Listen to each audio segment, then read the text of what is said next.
In August 1945, the US detonated two nuclear weapons over the Japanese cities of Hiroshima and Nagasaki. Why?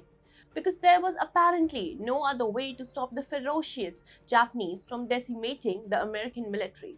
The US military was unwilling to say it could win the war without the bomb. But what would happen if a war of such a huge scale breaks out in the 21st century? All bets are off given rising tensions between China and Japan. China would never use nuclear weapons since that will end up decimating China's own cities in a trice. And without nuclear deterrence, there will be no stopping Japan.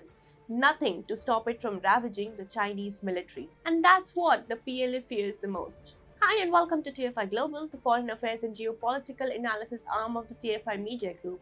I'm your host Isha, and in this video I will tell you how a former PLA instructor warns Xi Jinping of grave consequences. Let's begin.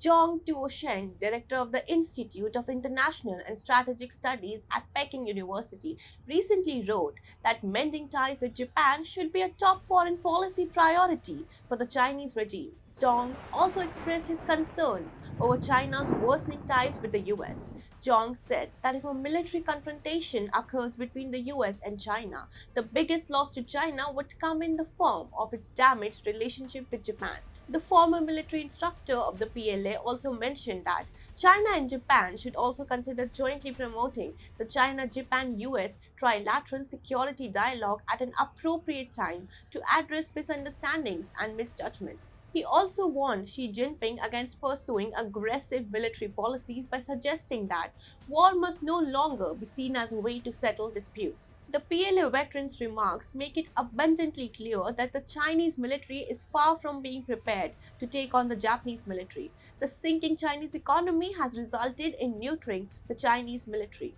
The PLA is facing such an acute resource crunch that it is now replacing its soldiers with robots on the Indo-Tibet border. It's really too much for an inexperienced PLA to cope with red-hot tensions at three fronts simultaneously, namely India, Taiwan, and Japan. On the flip side, Japan is preparing for slaughtering Chinese soldiers for quite a long time now. Japan recently approved a record 5.4 trillion yen defense budget that includes funding for research and development into a new fighter jet and other game-changing weapons. What are those game-changing weapons? Well, an Asia Times report recently revealed that Japan is developing hypersonic technology to render the Chinese defense missile system completely useless and ineffective. Meanwhile, by developing close ties with Australia and India, Japan is also trying to do away with its over-reliance on the US. And this was not enough. Japan is also considering deploying railguns to counter the hypersonic missile threat from Beijing. Japan has already shown its intentions to do away with its pacifist constitution. Of all, the most worrying development for China is that Japan is militarizing its islands close to the Chinese mainland. This is being done to prevent China from laying siege on Taiwan or Japan's Senkaku Islands. The Japan Air Self-Defense Force is considering expanding its presence in the Nansei-Shoto region, which includes the Senkaku Islands of Ishigaki City and Okinawa Prefecture. Under the proposed plan, fighter jets will be deployed across the islands in the region, which will use commercial airports for undertaking military operations in the face of a war with China. Currently, Naha Airport is the only airport in Okinawa that is used by JASTF fighter jets. However, China may seek to destroy the airport to hamper Japan's aircraft operations in an event of war.